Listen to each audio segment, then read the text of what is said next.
Hello, everybody. I guess we've just hit our quorum level, so I think it's time to get started. Has everybody reviewed the agenda? Is there any changes to the agenda that anyone wants to make? The only thing I will mention is I have asked Gary Ferguson from the Downtown Ithaca Alliance to attend and contribute to the Transportation Committee report, so he may join later.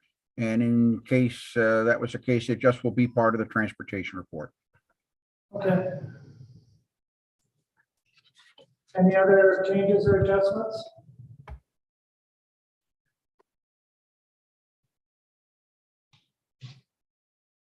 Okay, seeing none, I'm going to move on to approval of the minutes. Has everybody had a chance to look over the minutes? Are there any changes, suggestions?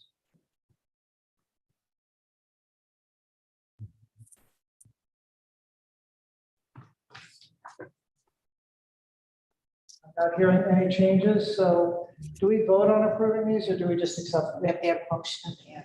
Okay, I guess I need a motion to approve the minutes. I'll move. I'll second it. So Robert moves and I saw Mark next. All in favor? Aye. See lots of hands.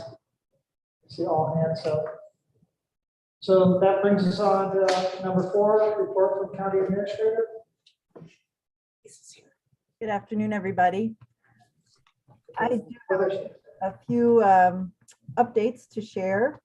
One is planning in early July, July 7th, to be talking about in the Tompkins County's mandatory employee testing, COVID testing or proof of vaccination program at our July 7th government operations meeting, and considering ending that program. I know that there have been a number of municipalities that have been utilizing that program over several months. I know in particular the city and town of Ithaca.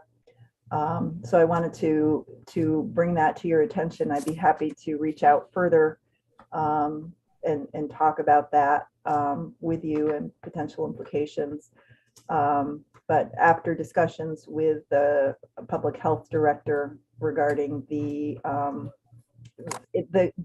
program served its purpose for the time that it was implemented, and given where we are with the trajectory and the variance that the public health benefit, we may be at a point where we can end the program at this point. So that's something that we want to be bringing forward to the legislature for consideration. Then it would go from there to the July 19th legislature meeting. So that's one item I wanted to inform you all about. In other news, the county, in county administration, we're still looking at, we're in the preparation stage for the county budget, and departments are finalizing their respective departmental budgets to be submitted at the end of this month. And our attention right now is on our capital budget and looking at current and future projects. And we are seeing the effects of inflation, the cost of materials, the cost of gas. And so we will be discussing that in several future meetings with our legislature and the various program committees that are working on respective projects. So we see that as it's certainly having some pretty dramatic impacts on the projects that we're working on trying to accomplish. Also, in the last month or so, the governor passed Executive Order 18, which calls for counties and the city of New York to prepare plans by the end of the year, a plan to address, identify and confront threats of domestic terrorism. This executive order was passed after the massacres that occurred in Buffalo. particularly threats that include racially or ethnically motivated violent extremists. And so through the end of the year, we were going to be seeking input from our partners in law enforcement, mental health, schools. We'd certainly look to our partners in our municipalities and other stakeholders to help us put together this plan. And our understanding is then the plans will be used, it says in the resolution or the executive order, the plans will be used to inform funding distributions in forthcoming grant opportunities, and that would be coming from the New York State Department of Homeland Security and Emergency Services, or DISHES. So we're busy working on that. And then the last thing I wanted to mention is July 7th at 6 o'clock, we had scheduled another meeting, a convening of our shared services panel. And at our last meeting, or maybe since our last meeting, Amy Hendricks had notified all of our colleagues that a shared services plan is no longer mandated by the state. However, we can still choose to convene and discuss any programs or services where we might achieve cost savings, and we can certainly submit these plans for potential reimbursement to the state. And our partners here around the table have indicated desire to continue to meet. So we'll look forward to doing that on July 7th at 6 p.m. via Zoom. I think that's it for me. Okay. I'd be happy to answer questions. Any questions for Lisa?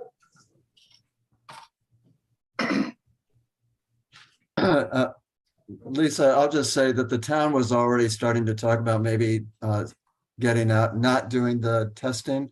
So it's no surprise, and we're fine if the county decides to go in that direction. Thanks, Rod. We're getting that sense from other employers as well, that they're choosing to end these programs. So we're not alone. That's good feedback to hear, though. Any other comments, questions? Okay, well, thank you for that update, Lisa. Thank you. Move on to reports, rural broadband. Yeah, so it's not really a report. It might just be seeding a future discussion. So I think everyone knows the town supervisors meet once a month, and we go through several discussion topics. I think I see, Jason's with you there. So Jason, at one of our last meetings, Jason had brought a representative from, I guess it's Hunt Engineering, just to talk about, how they're working with Dryden, what some options might be for municipalities. I think we were intrigued.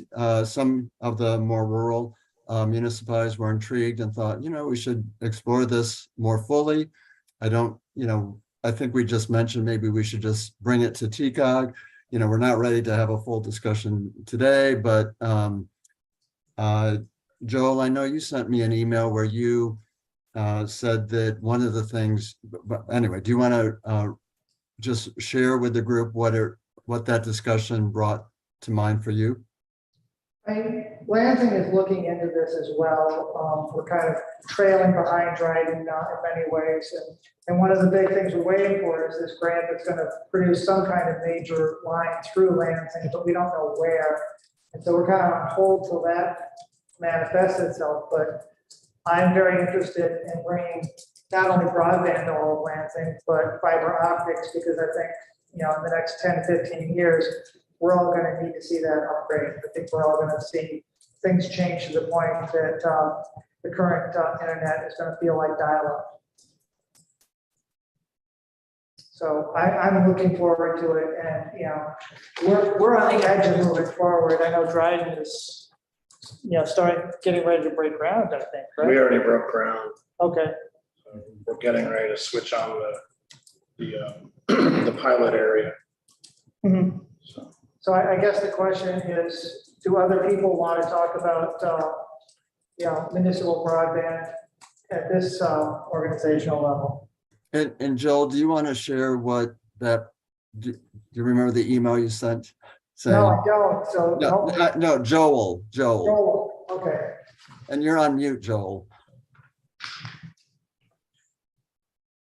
Well, no wonder I couldn't interject.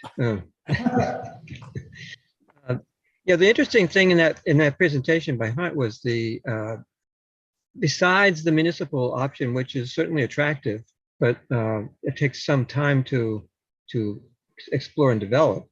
The concern that we have in Danby, at least, and probably in other municipalities as well, is in the short run, there are people who are unserved and underserved, and how do we deal with that? How do we extend service?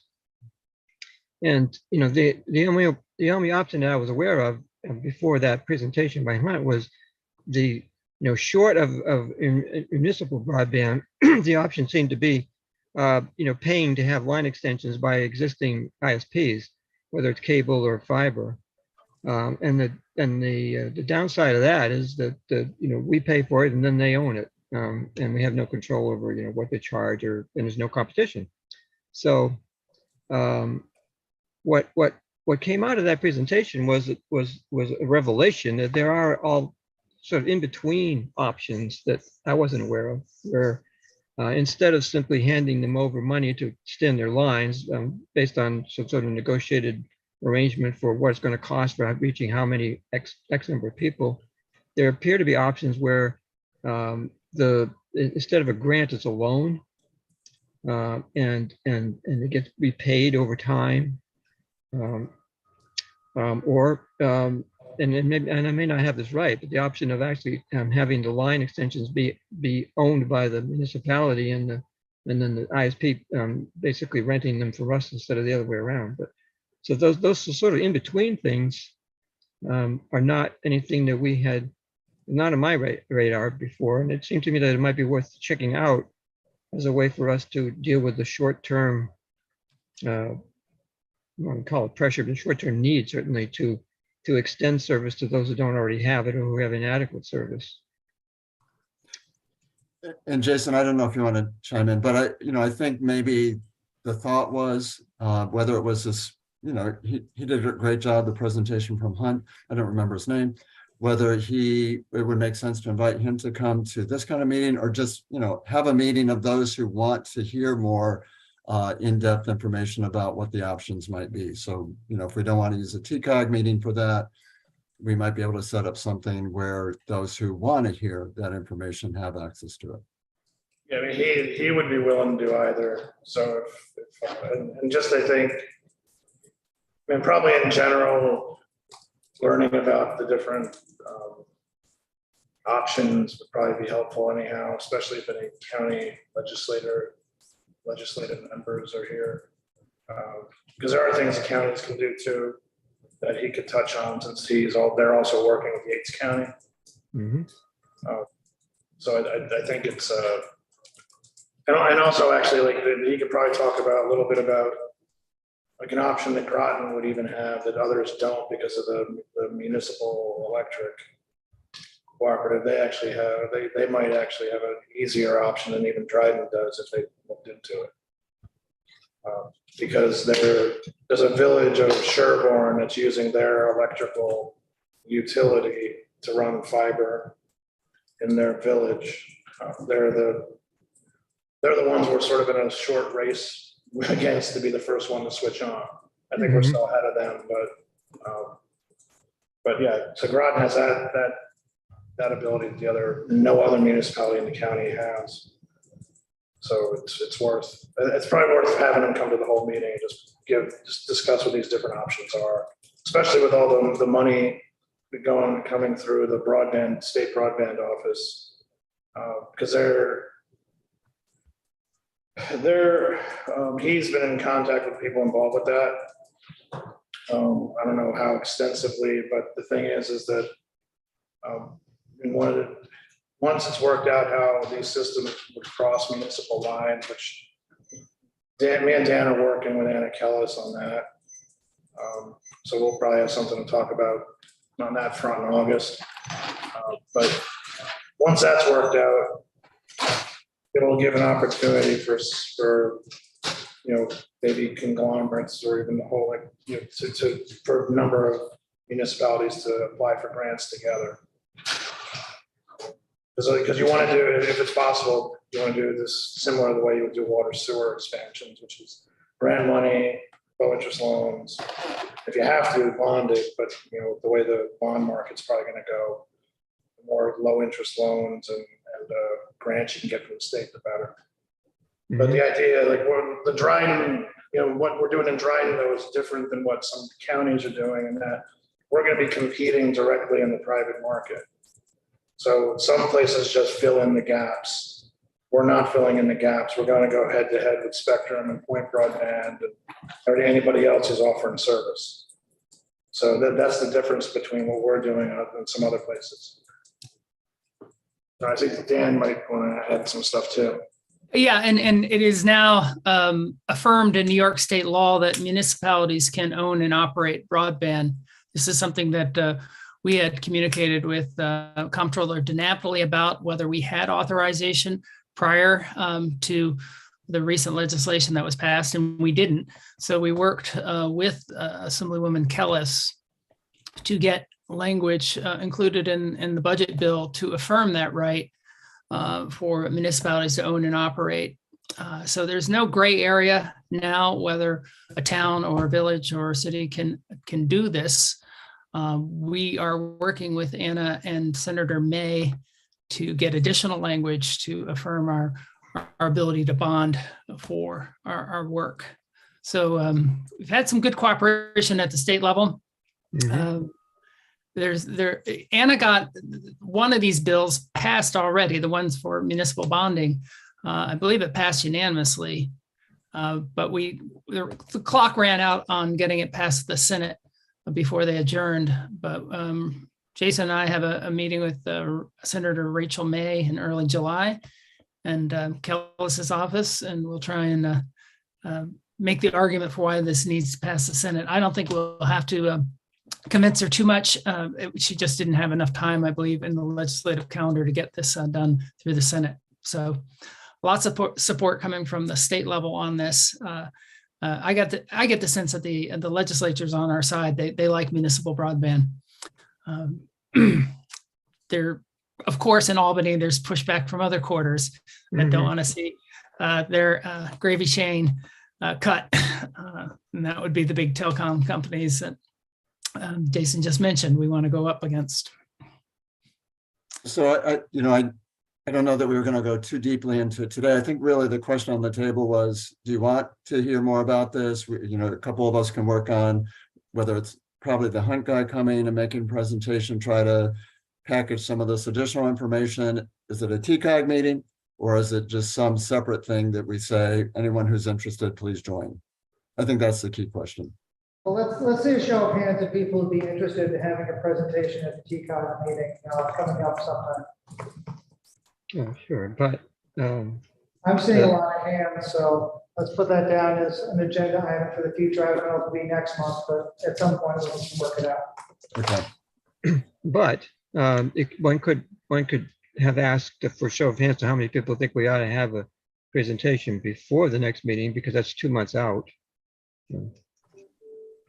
I think Hunt's willing to come to any town and do a presentation directly too, right? Yeah, they're willing to do that as well. So maybe we can send out, when the minutes go out, the contact information for the Hunt guide, just in case anyone wants to arrange for him to make a presentation in advance. Okay. Does that work for everybody? I'm not sure. It's. Can we ask the other question? I mean, how many people would prefer a sooner presentation? Two. How many people would like to have something done between meetings on an invite basis? Anyone who wants to come? I've seen a couple of hands, so Yeah. maybe we could set something with Hunt for a couple of groups to get together and meet with them. Yeah, I saw the 2 hands. Yeah.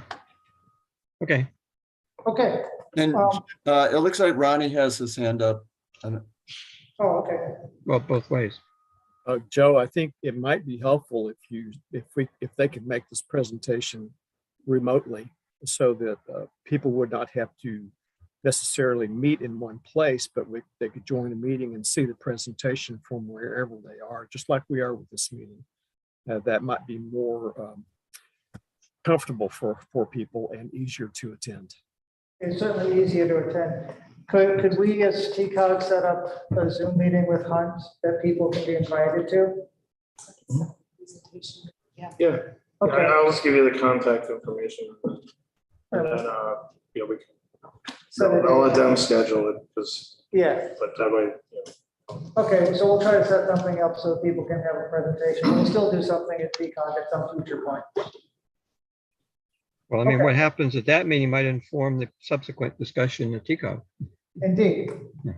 It'll be a public meeting. I guess. I think it's fine to have a public meeting. If people want to meet privately with Hunt, they can do that as well. If I set it up, yes. That's fine. Joe, Yeah, Joe, if we were committed or aiming to host Hunt at the next TCOG meeting, that'd be 2 months out, right? Right. at least. And so if we committed to that, would that be soon enough for people who feel urgency on this matter, or? We're doing 2 meetings. We're going to have an interim meeting in which Hunt's going to do a presentation. All of TCOG is going to be invited to that, so people can come to that. And then we're going to do something at either our next meeting or the one afterwards, depending on how things work out for all of TCOG. So we're going to have 2 meetings here. Okay, great. That's my understanding, at least. If they're fine, the more the better. If they're good with that, that's good with me. So Sometimes sitting through the presentation twice makes it sink in better too. At least that's what I find. Rod, I see rural updates with your name next to it. Is that part of this, or? So it's another, there's really no report. This again came from the town supervisors. I'm actually going to maybe put somebody on the spot, namely Caitlin. So I think that one of the things that we said was sometimes, well, we know it's clear that an issue that we might all be dealing with, or most of us might be dealing with, sometimes plays out very differently, whether it's an urban setting, a suburban setting, or a rural setting. And just wondering, is TCOG, again, not to have the discussion today, just to see if we think there's something there to talk about more fully as a county, but recognizing that we do have urban elements, suburban elements, and rural elements. Caitlin, I think you're the one that maybe mentioned that at supervisors meeting. Is that true? Do you want to say anything else about that? Yes, I did. I think this is, I wondered at the supervisors meeting whether or not the committees that currently exist for TCOG are necessarily the best reflection of the issues we're grappling with today. And maybe they are based on the other issues communities are dealing with. But I was noticing a differentiation in the issues that, Ulysses is grappling with versus other communities. We really don't have right now we discovered based on the county study that we don't have much of a broadband issue in terms of our residents. It's a very minor number. So that's actually a rural issue that doesn't impact us. But it was just one of those things when I was looking at the different committees that exist. And I know that there have been some committees that have struggled to get members, of whether or not these committees are really a good reflection necessarily of what other communities are facing. And if there's any value in looking at some kind of grouping that might look at more rural type struggles versus more urban type struggles in the current environment. So again, I think it wasn't that we were expecting to fully answer that today, but to sort of put it out there. And maybe as we're thinking about new committees, this might come into play to make sure that the number of issues that impact a number of communities, some of them have different lens. So I don't know if anyone wants, again, I don't think we're expecting a 20-minute conversation, but does anyone just want to react to that? Have questions about that? I don't know, a 20-minute conversation might be appropriate, but There's certainly no reason why we can't change the committee structure at any point. committee structure was created by this group. We revisit it once a year, but if it's not working at any point, if there's another committee that really needs to get put together and someone wants to take a lead on that, I, for one, certainly would be totally open to that. And, you know, if the committee's not working, you know, it's having trouble meeting, like the water committee is kind of not been working well. Maybe we drop that and create a new committee that covers more issues that need to be dealt with. Which begs the question, what those issues would be. And Caitlin, you probably have some idea what you thought you could coalesce around. Well, I mean, it's one I brought up. I feel like I'm spending a tremendous amount of time unexpectedly, honestly, in my position with dealing with IT and cybersecurity issues.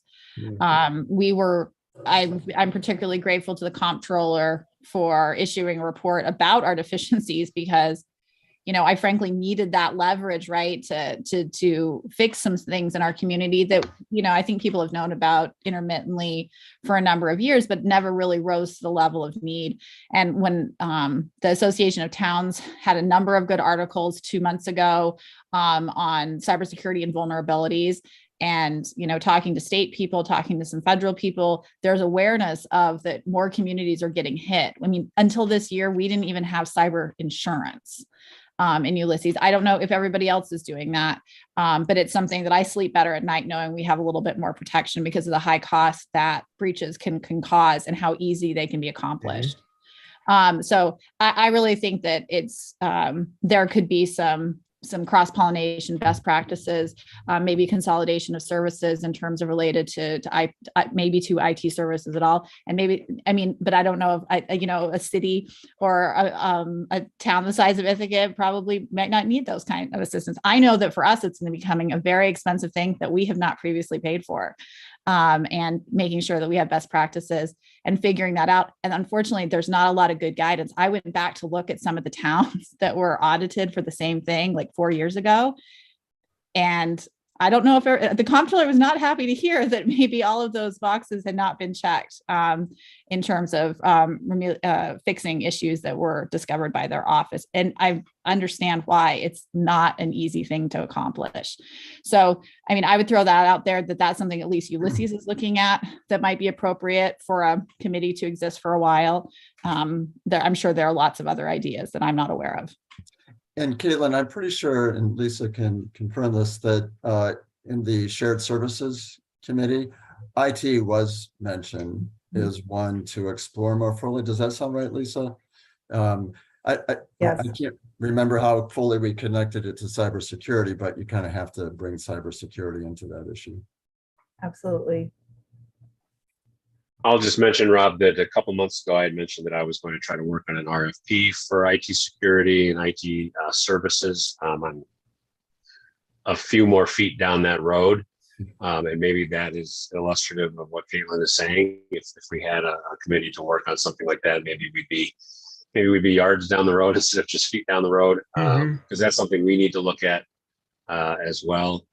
One other thought that immediately jumps to mind is something on the stormwater management front.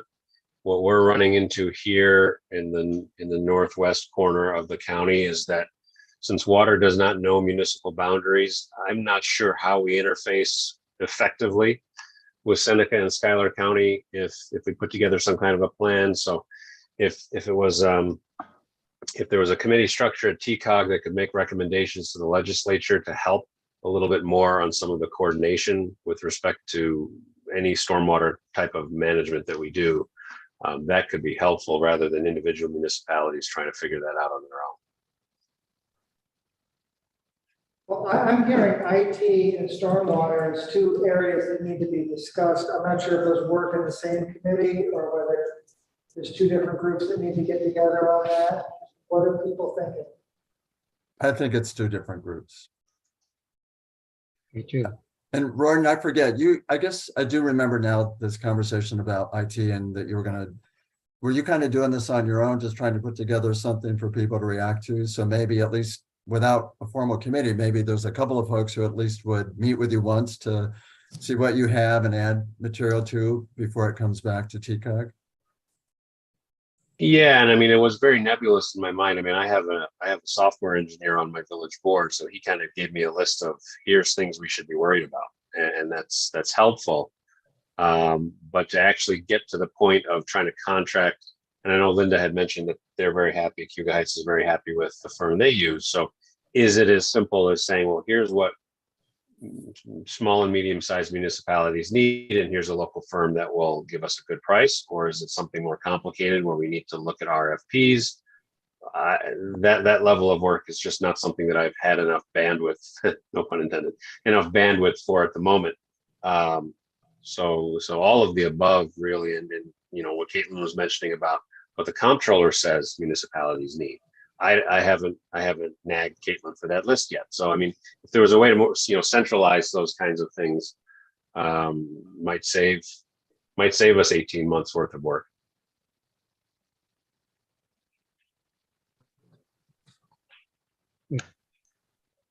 Caitlin had her hand up. Joe, can you see hands up? Yeah, I just, the screen keeps shuffling everybody around, so I'm losing people. Yes.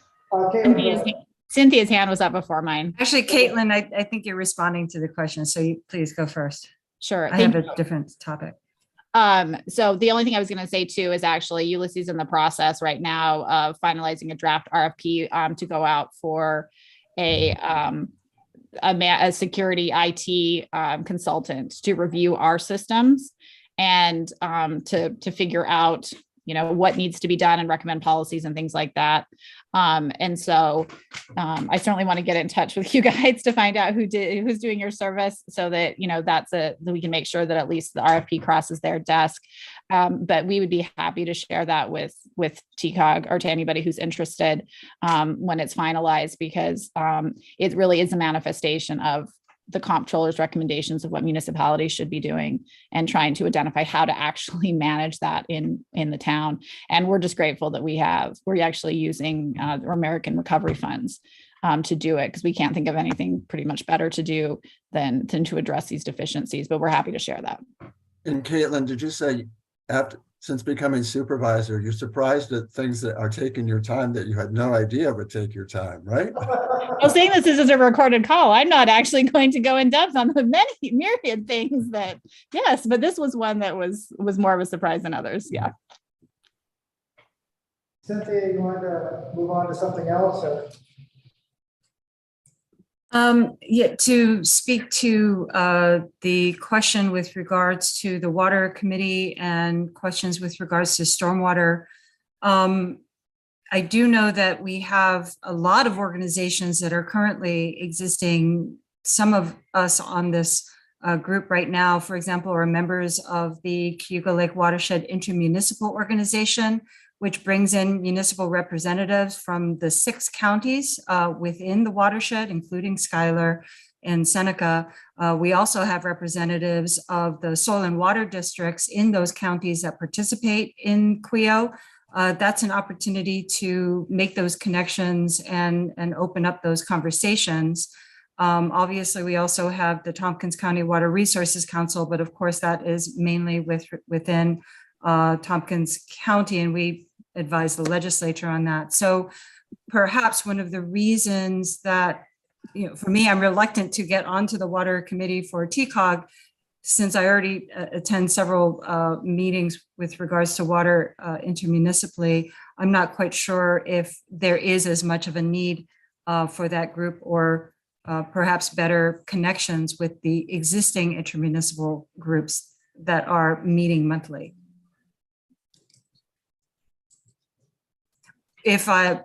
One issue that is forefront on my mind, and I don't know if this is an issue that others municipalities have concerns with, is the growing unsheltered populations that we have in the city. I think I'm hearing stories in rural areas also. I do believe that a coordinated approach across municipalities might be helpful in terms of identifying strategies to address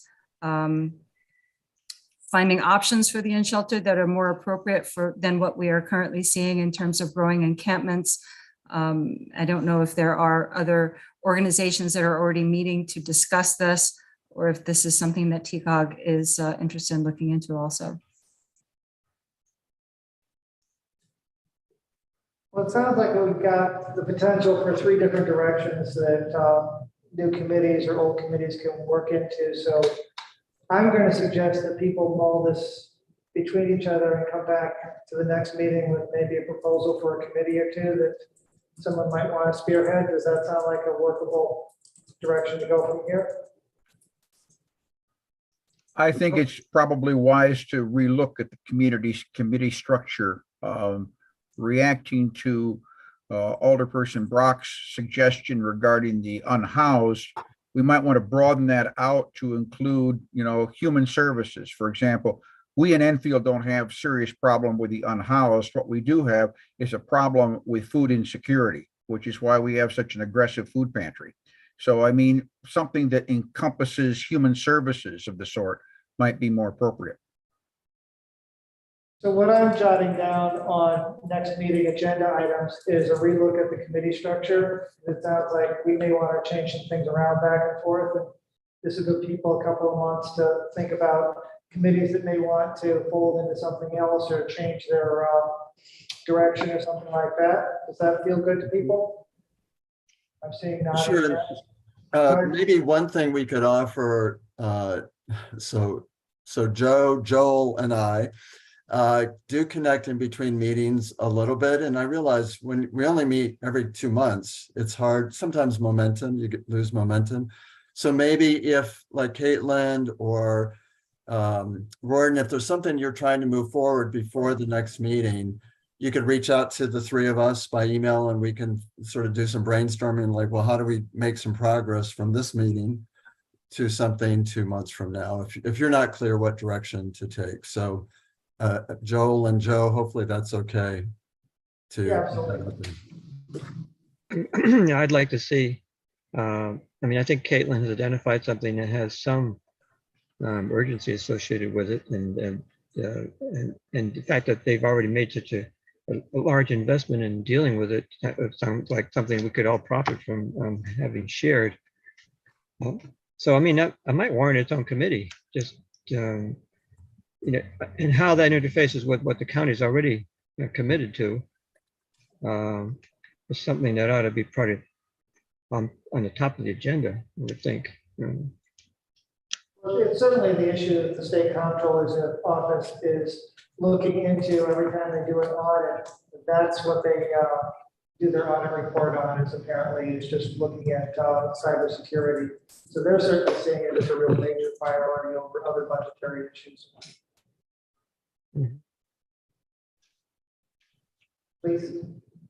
So is it unreasonable to suggest that Caitlin could chair a committee to coordinate our efforts in this regard? It's too late for me to send you a Christmas card, Joel, but thank you for volunteering me.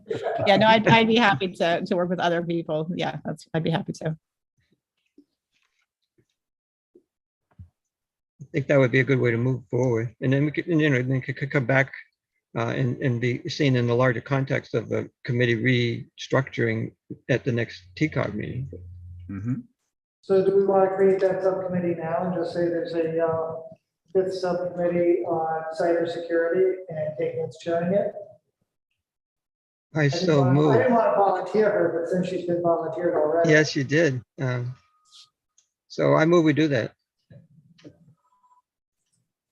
Can we make that cybersecurity and more broadly IT services, municipal IT services? Sure. Yeah. Is that a second, Robert? Are you seconding that? Yes. Yeah. Okay. So any further discussion? All in favor, raise your hands. Seeing lots of hands, so we have another committee, and congratulations, Caitlin, and thank you as well. And Caitlin, I'll send you the email of, we do have a full-time IT person who also addresses cybersecurity. I'm not volunteering him to be on the committee, but if you want him to come to a committee just to share what the town's doing, I'm sure he would be open to that. So I'll send you his contact info. I'd appreciate that. I'm also hoping that there are others on TCOG who are volunteering also to be on said committee. Well, is there anyone who would like to be on that committee right now? I see some hands. I see Lord, Joel. And so why don't the three of you get together, pick a time, and we'll send that out to everybody so that if people want to attend, they can. Does that sound workable to everybody? Sure. Thank you. Okay, thank you. And I just wanted to mention, like Rod, the county has an IT department and has recently gotten, well, over the last couple of years, funding for cybersecurity through the State Board of Elections that has advanced what we've been doing. And I'd be happy to share the contact of the person who's leading those efforts with you, Caitlin, for the county. Lisa, I have to give a shout out to actually the county. We've been working with the head of your IT department and actually crafting our RFP because we were just, there was no other assistance. And so we're really grateful to what the county has done to help us, try and piece through it, because you're dealing with a bunch of lay people on the town side who are trying to navigate stuff that we have no expertise in. Sure. So thank you very much for the county helping us out. Well, great. I'm glad to hear that. I'm glad you're already in touch. Thank you. We appreciate it. Thanks. Okay, so we're going to move on to subcommittee reports. And I'm going to propose that we start with transportation because I see Gary Ferguson on hold, and that way he can move on to other things, if that's okay with everybody. That's fine. Sure. So he's being added to the discussion here.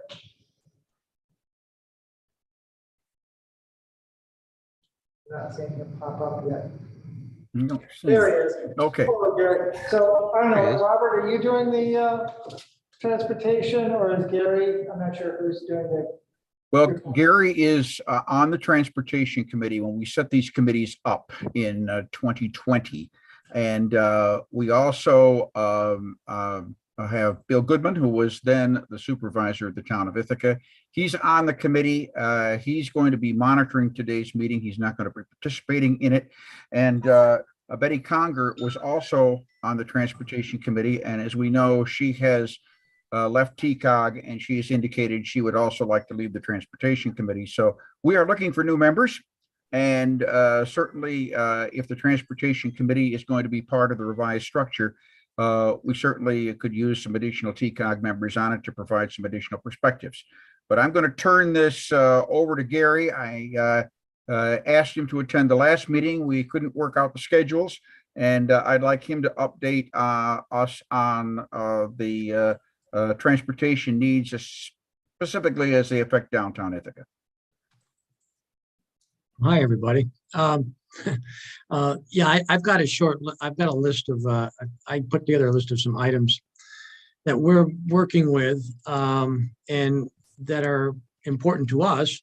They may be more important to us than they are to others. and so but anyway, I thought I'd share them, at least share the list with you.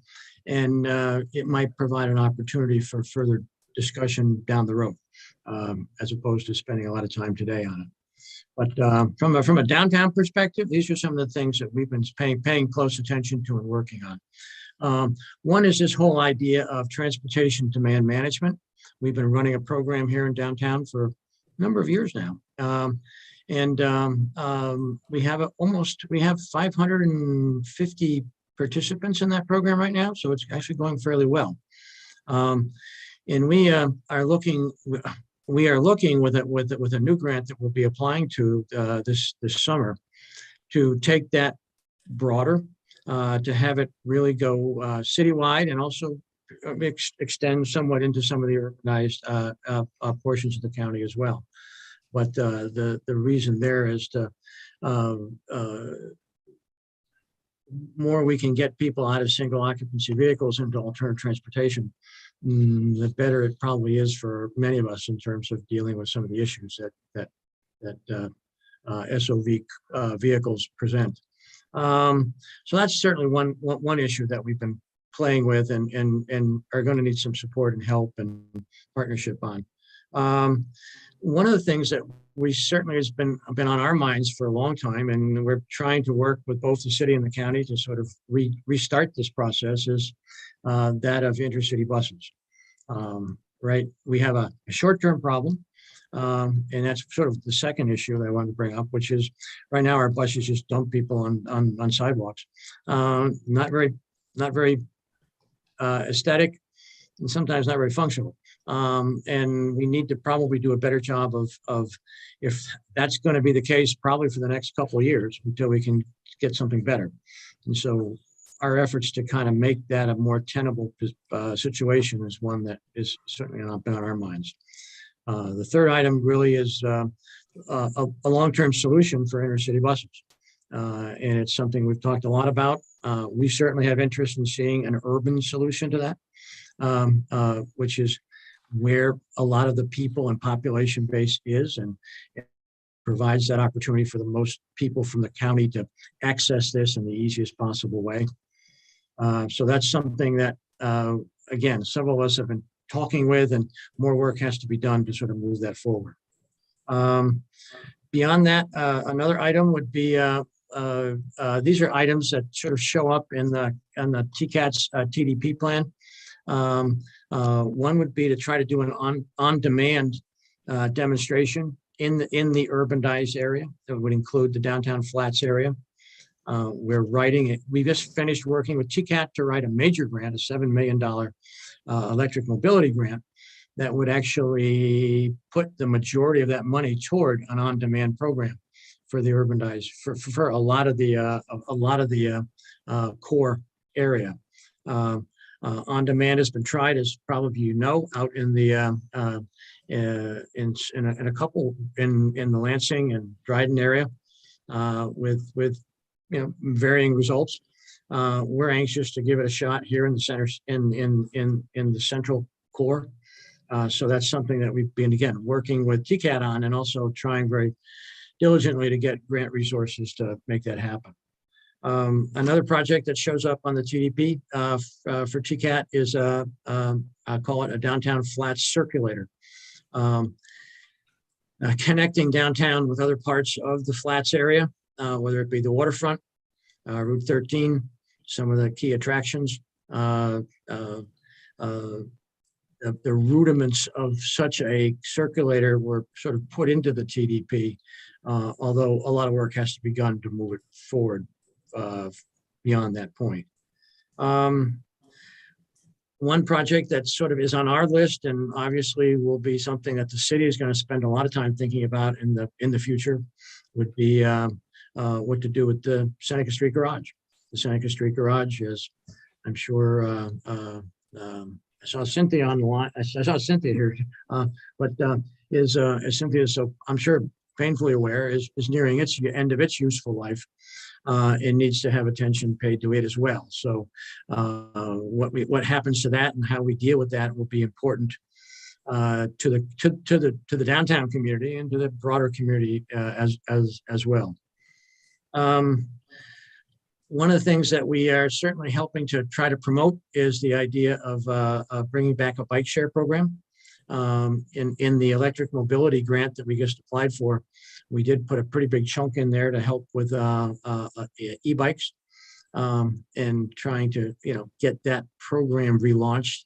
As you know, it sort of died during the pandemic, and now there's a strong effort underway to try to bring it back. The other thing that we're looking at is to see, right now they're looking at bicycles. The question would be, what's the role of scooters in all of this? And would scooters actually play a role in anything we do looking down the road? And then the final projects revolve around, or the ideas and concepts revolve around connectivity, how we connect downtown with other parts of the community. One would be really improving our connectivity with the waterfront by trying to look at the germ of a concept that would help do more with the West State Street corridor and provide a much more formal and inviting connection through Fulton Meadow area and down to the waterfront. So that would be part of, we're working on a DRI application, and that would be a key part of what we're looking to do in that DRI application. Beyond that, I think we would be also looking at connections, how downtown connects with Chainworks. Chainworks is literally 3 or 4 blocks, depending on how you want to count, away from the downtown district. And yet it feels like it's a mile, it feels like it's miles away. And obviously the potential for development there is tremendous. And the idea of making sure these entities sort of work in tandem and not and cross purposes for one another makes a ton of sense. But how we connect them will be an interesting challenge. And again, one that we've been looking at, trying to find ways to do. So those are some of the transportation related items that I know downtown's been talking about. How's that? Let me stop with there. There's a quick question. Could you define DRI for people? DRI? Yeah. Downtown Revitalization Initiative. That's a state, that's one of the state programs that they put out every year, where each of the regional districts, regional entities, and we're in the southern tier region, get to select one community, and they get a grand prize of $10 million for revitalization efforts. We have not been successful in getting one, primarily because I think they've been passing them out more on a need basis. And so far, I think there's been lots of communities in the southern tier who have, I think, successfully shown that they have pretty significant needs. But we continue to work on it, and I think it's been a good exercise to help us. And hopefully we'll be more fortunate this time around. Mark, do you have a question? Yeah, Gary, the first thing you mentioned, was it command management or something like that? You had 550. Can you describe what that's about? Sure. It's called transportation demand management. And that's essentially a policy, or it's a combination of policy and programs designed to help people find alternative transportation and decrease the use of single occupancy vehicles. In downtown, it's important to us in particular. It's always important from a green standpoint, and from a reducing pollution and CO2 emissions standpoint and congestion standpoint. But for us in downtown, it's really important because we have a finite amount of parking spaces. And building new parking spaces is extremely expensive. And so if we can find ways to shift people's patterns so that they don't necessarily need a parking space on a regular basis, it's really cost effective for local government. And so we have a program, we put a program in place that provides incentives that helps people do that. And like I said, we got our goal is to have 600 people enrolled in the program by the year's end. Right now we have about 530, I believe, that are currently enrolled in work. So it provides incentives for people to commute in some other way than by a single person in a car. Yeah, we focus on commuters and we focus on residents, both. I think if you look at Cornell, they're doing this very effectively, in which parking is very expensive, but they've made buses practically free for their community. And the idea is to get people out of their cars and onto the buses. And that's why a large portion of TCAT is Cornell traffic. Yeah, Joe, that's a great point. As we try to grow the program, eventually it will become its own sort of nonprofit. That's our goal. We are certainly been in conversations with Cornell about how we might collaborate with them on such an effort on a broader basis. Since Cornell, since a lot of the people who commute into our community and are going to Cornell. Gary, can I ask, when you include the 550 participants, my understanding with the city, for example, in College Town, we increased our density allowable by zoning by removing parking requirements, but in lieu of the parking requirements that would typically go along on a per bedroom basis, the project needs to have a transportation demand management plan as part of the project in order to get through site plan approval. So the developer needs to provide for its residents alternatives to single occupancy car use.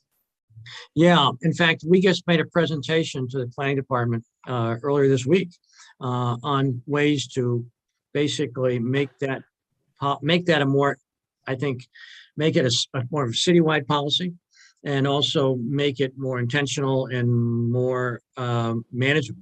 Because it's one thing to sort of ask for a plan, it's another thing to be able to sort of thereafter figure out how best to how to oversee it and make sure it's actually accomplished in a way that makes sense. Exactly, yeah. Yeah, so I mean, it's an interesting, it's one of the issues that we're working, try to work hand in glove with the city on right now.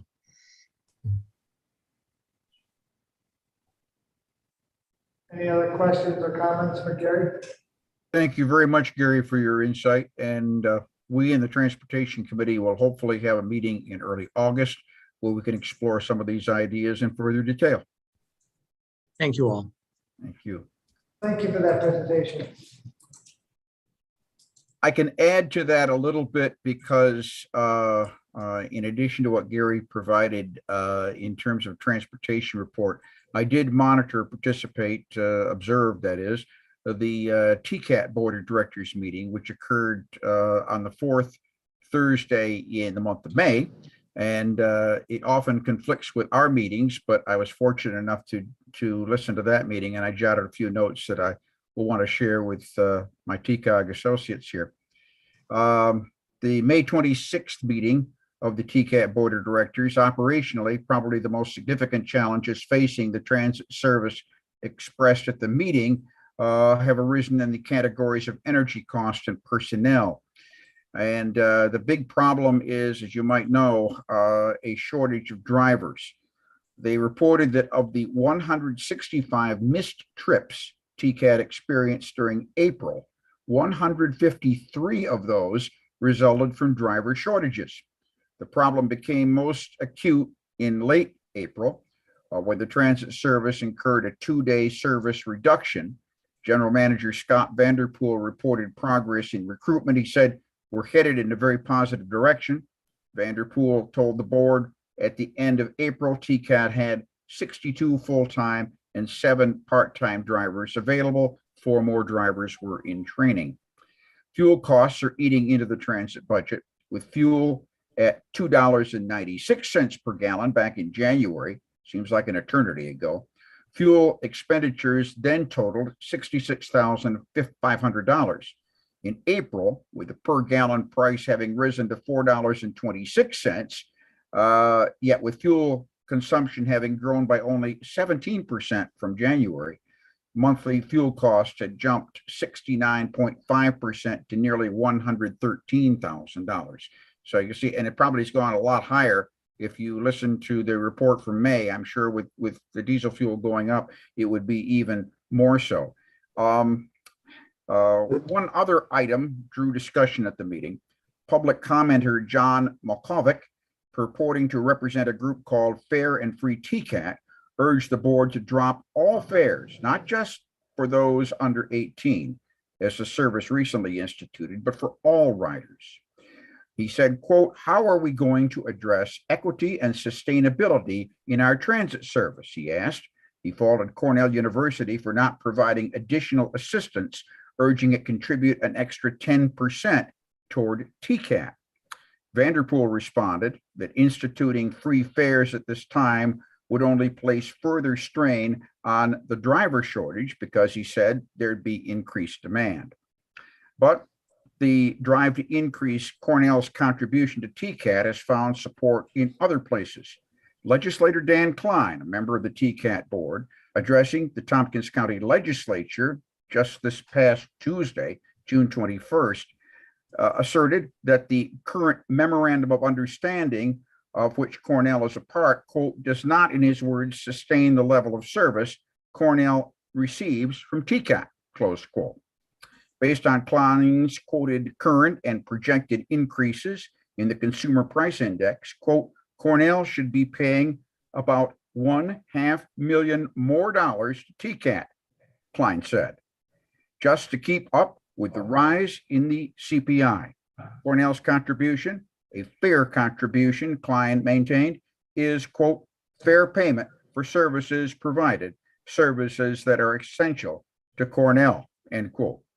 And Klein went on so far as to argue that any deficit that the transit service might incur from Cornell's underpayment, a deficit the city of Ithaca and Tompkins County would need to fill, would, in his opinion, contribute what he's called an illegal transfer of taxpayer funds to a private entity. And expect that Klein argument to get some more discussion probably in future meetings. So that's the status of transit this month.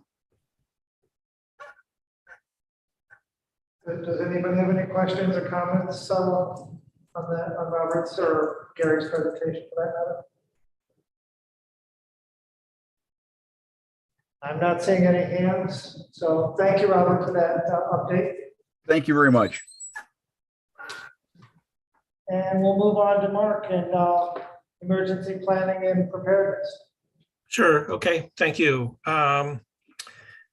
Yeah, so we're continuing to meet monthly, and I have a short report, which I'm, also excited about. And I just remind everybody that the committee is myself and Dan Lamb and Rorden Hart here, and then Justin Van and Michael Stately from the Department of Emergency Response. So, and as I reported at our meeting last time, we've started some serious discussions about countywide quote fly car system that would provide a first response to stabilize a situation before transport. And I think they're typically transport cars that are staffed by a paramedic and an EMT to get there and administer services. But how that, I guess, I think we're evaluating exactly how the best way to do that if we did that.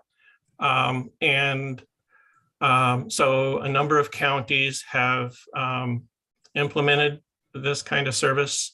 And Mike and Justin have been reporting on that. I think Chenango County just started a countywide fly car service, so they're following that. And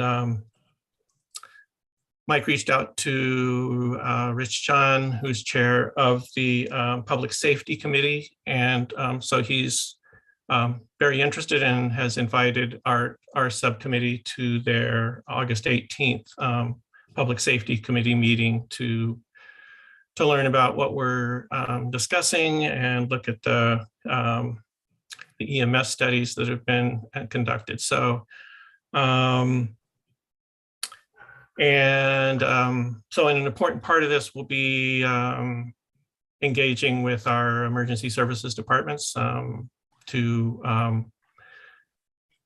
because they'll be affected. So to get their input and to get their support for this kind of thing. So I don't know if, that's where we are at this point. It's I find it very encouraging that we may be able to move forward to implement this kind of a program for the county, because we know that especially here in Caroline, we lost our ambulance service. So this is a big issue here, and it is throughout rural New York. So I don't know if Rorden or Dan if you have anything to add, please chime right in now. But that's all I've got. I'll just say that it's been encouraging to get some positive feedback from the county on this idea of a new program relating to fly cars. I take it does everyone know what a fly car is? It would be a vehicle that's not a full ambulance that would deliver emergency services, a paramedic, to stabilize a patient while an ambulance arrives. So it's an ability to respond to calls quicker.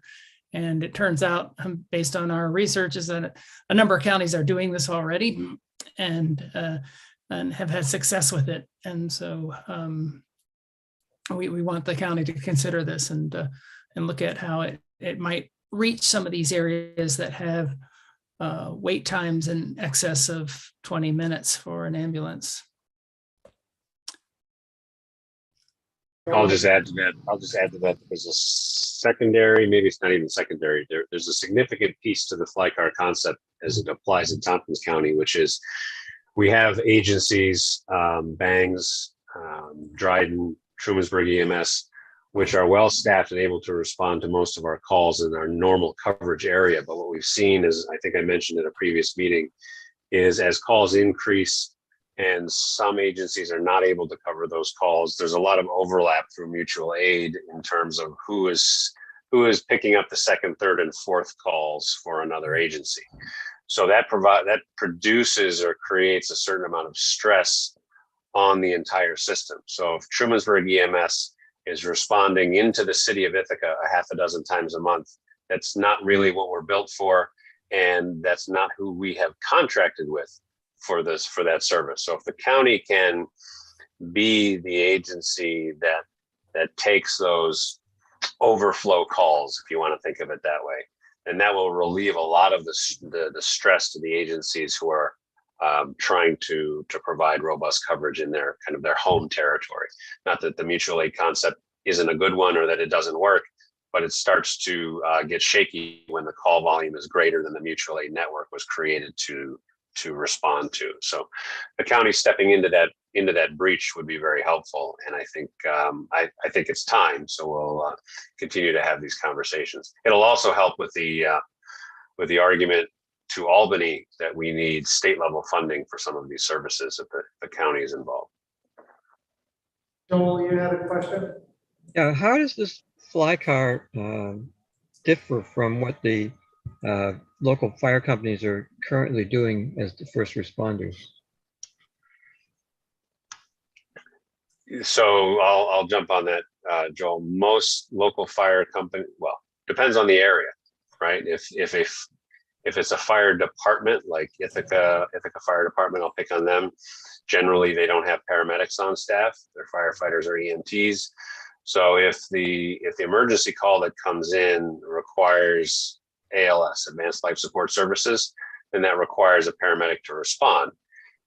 So we essentially have two separate but connected issues. One is response time of a medical professional to an individual at their point of critical need, and then secondarily is transportation. And Mike Steitley, who's the director of DOER right now, he has an EMT background in New Jersey. And interestingly enough, in New Jersey, there are no ambulances staffed by paramedics. 100% of their paramedics are run out of hospitals.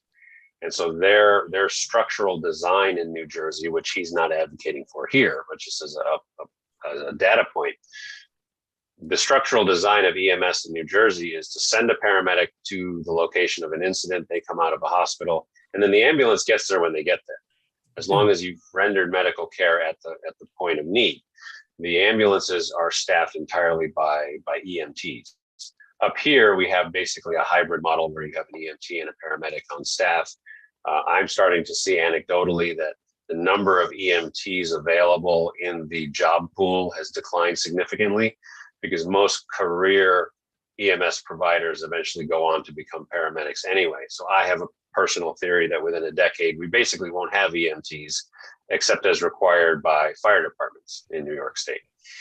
So there's those two pieces. The fly car, basically, the concept is that, at least as we're discussing it currently, is that if there's a call where there isn't the local agency available, either a fire company staff isn't available or the paid staffs are out on first and second calls already, then that's when we run into this mutual aid concept where we actually, Village of Trumansburg took an EMS call last month sometime in the town of Lansing.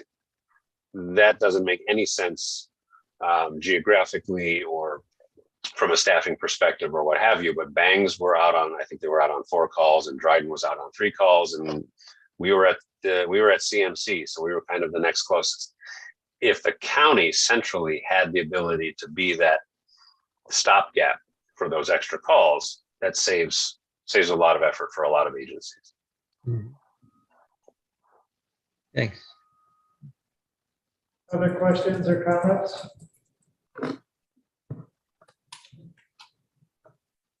I see none, so thank you for that update. Sure. I'm looking forward to us moving forward with that because I think the fly car concept is really important, given some of the call times that I've seen on some of the lists. So thank you. Energy, that's Rod. You want to do an energy committee report? Sure. So I'll just mention something first that's not really part of the Energy Committee report, but it came out of the Energy Committee from the past couple of years. I think I've been keeping people in touch who are interested. So there will be a community choice aggregation update webinar Zoom meeting next Wednesday, the 29th at 2:30. So for anyone's interested, the city and the town will present an update on where we are. So there's that. The Energy Committee did meet on June 8th, and two ideas emerged. One was education around electric vehicles and EV charging stations to include grant opportunities and maybe a mechanism for a green vehicles show and tell. And the other idea was solar power forum or forums to share information on solar development that might include the following: tax incentives, challenges and benefits to municipalities and communities. Many of us adopted solar laws quite a long time ago, so taking another look at those and maybe updating those. Hearing from some of our solar developers who are active: Nexamp, CNS, Renovis, Norbit Solar. Battery energy storage might be a topic, a dialogue with NYSEG. So we're trying to get, we don't want to work on both right now. We want to try to hone what little extra energy we have on one of these topics to start with.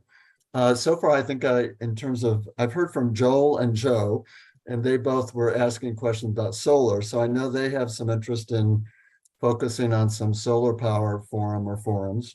But I guess I'll just open it up to see between those two topics, if the Energy Committee was to move on one over the next few months.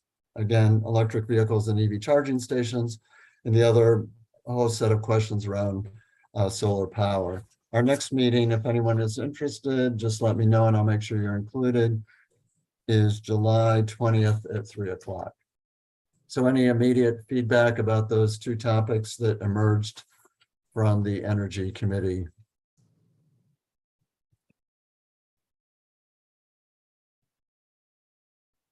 Not seeing any hands, so I'm going to step in and say they're both really important. I know we're interested in, there was a program for EV charging stations where the state was subsidizing them greatly, and that ran out of money, and would love to see something like that come up again. And solar is a big thing, both the small scale solar like you're describing, and Lansing and Groton are looking at some really big scale solar, so because the power lines running through our community, and we're all struggling to deal with both. Yeah, between the two of them, the solar is a little bit more complex in terms of the, it's pretty easy to provide updates about EV charging stations and electric vehicles. But Cynthia, I see Cynthia has her hand up. Thanks, Rod. I'm very curious, and I apologize if this is something you've covered in the past. Is there a countywide view or analysis having to do with the status of our electrical infrastructure system? As we urge our communities to become electrified, the demands on the distribution system, which I understand to be quite aged, is going to dramatically increase. I am concerned about the resiliency of our distribution system and its age. So has there ever been an analysis of our electrical distribution system and where we are? Are there weak points in it? Yeah, so that's so actually Luis Guerra Torres put together like a sort of a 1.5 page thought paper when the Energy Committee had our first meeting back in January. And it was exactly that, Cynthia. It was, as we're encouraging people to move more toward electric power, do we really have the infrastructure to support it? That's a big topic. There are ongoing conversations. Terry Carroll is on the committee, the Energy Committee. So Louise and Terry, I think in particular, talk a lot with the Public Service Center, NYSEG, about these sort of issues. I think the committee was trying to find, okay, yes, so those discussions need to happen, but what are a couple of things that, you know, folks who are on a committee that meets every couple of months can try to move forward on. So that topic is out there and the committee's is paying attention to it. And we're kind of relying on, to some extent, Louise and Terry, who they're already having conversations to continue those conversations. In terms of an analysis, I don't think that there's been an analysis. We did a survey. We asked each municipality to respond to a survey about energy issues. There weren't many. Joe, help me here. I think that we did ask a question about power outs. That did not seem to be, so far, a big issue. And there was interest in solar and EV vehicles that came out of that survey. I can say for sure in Lansing, there's issues of when development comes up, is there enough power in that area? So, you know, when you get out to the rural, the question really becomes, have they set up enough infrastructure to create some of these nodes and have them actually move over to electric, especially when you start talking about electric vehicles.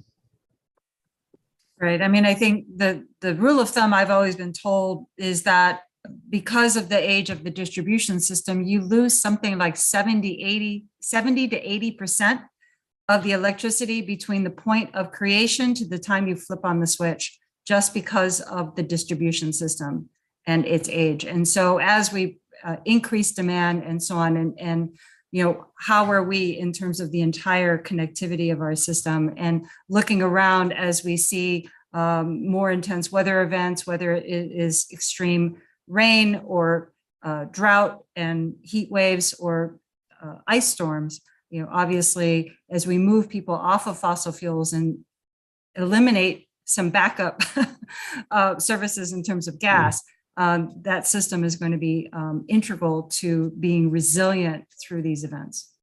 Yeah, so again, I guess, you know, the Energy Committee, I think, wants us to pay attention to that, but we're just trying to find things that realistically we can try to put together some education or dialogue on without losing sight of that much bigger issue. Thank you. Other questions or comments?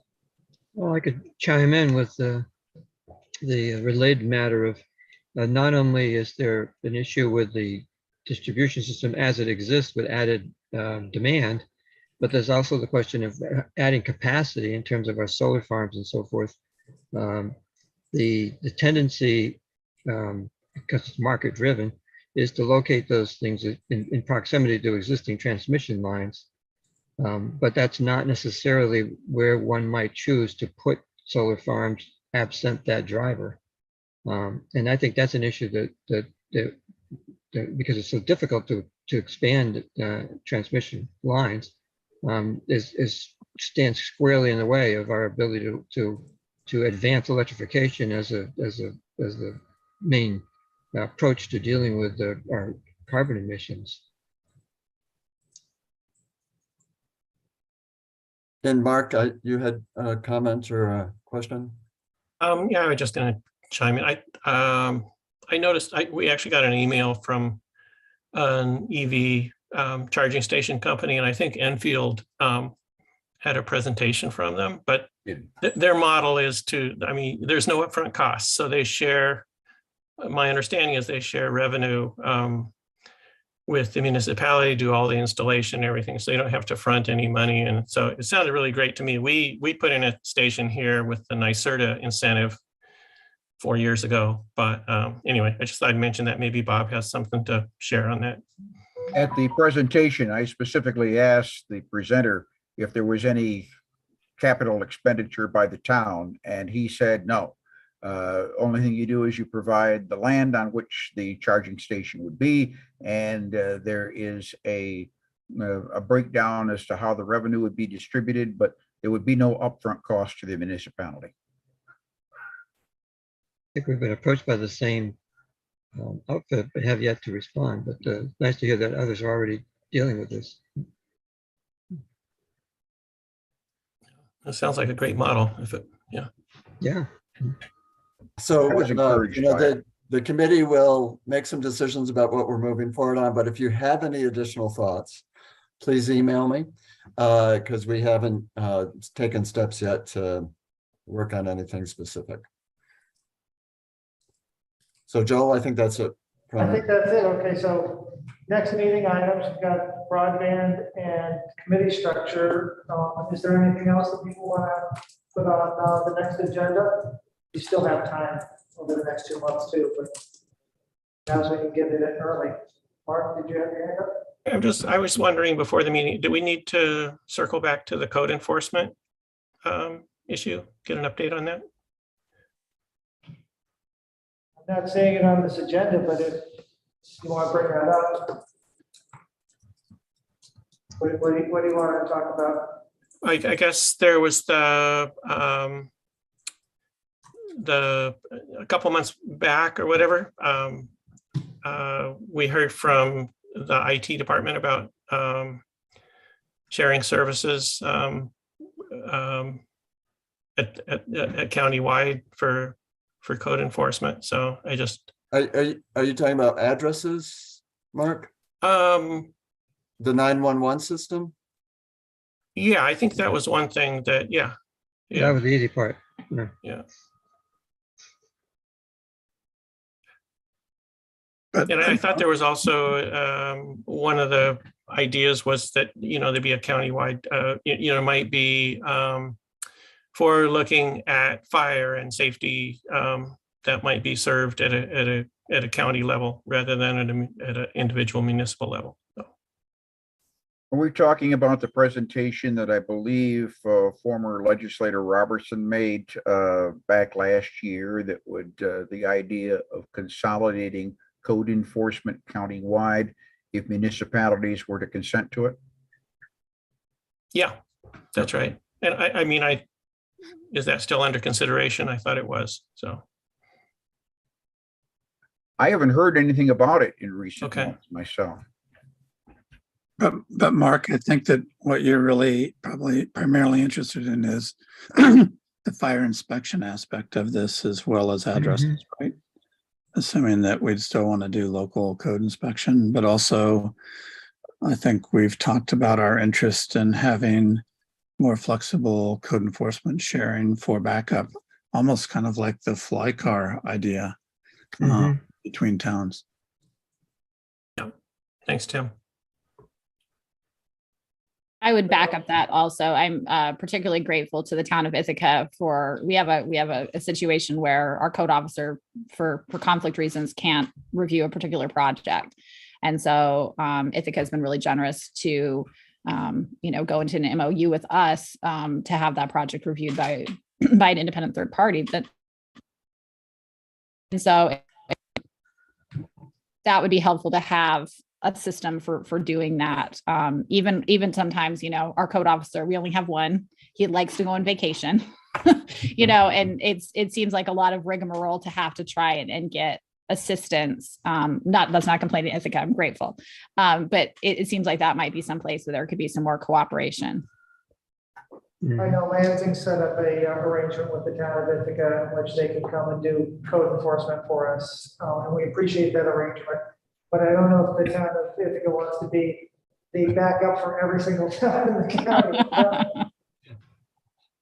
No, but we're happy to help out when we can. And it's too bad. I think that Lisa's off the call because I'm pretty sure there was going to be a study done that Martha had reported on back December. Because I contacted her later. I wanted to make sure that they were going to interview some of the municipalities with pretty active code enforcement, and she assured me that would happen, but I've lost track of it as well.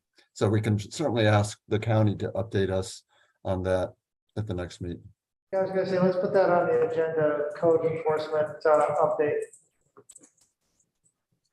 I also thought the county was going to be giving us, and I apologize, I had to step off for an HR issue that was timely. And so if this has already been touched on, the county was going to let us know about what kind of under open meetings, under what kind of authorization we had to continue to meet remotely or not. And I just wanted to share that we had our town attorney review the different committees that existed within the town, and our town board at our last meeting actually designated which committees don't have to fall under open meetings because they're purely advisory based on our attorney's review of them. These are not committees that have any power. They simply make recommendations to the town board, who can, take them or ignore them or do whatever. But we actually specified which committees can just continue to be allowed to meet fully remotely, so that there was clarity on that process. And I didn't know if the county had taken any steps in that regard to how TCOG operates. We also did that, Caitlin and Right. Caroline. So, yeah. And we did for TCOG as well, having ascertained based on the advice of the county legal people, at least, that we could continue to meet remotely, because this is basically an advisory body as well. Oh, good. I didn't realize we had gotten feedback from the county. I appreciate that. Yeah.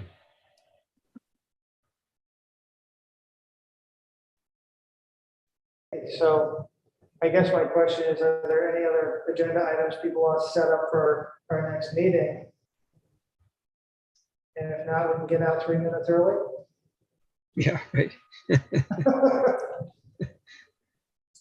So you have potentially the broadband presentation or discussion on there. Yeah, Yes. that broadband committee structure and the code update is the things I jotted down.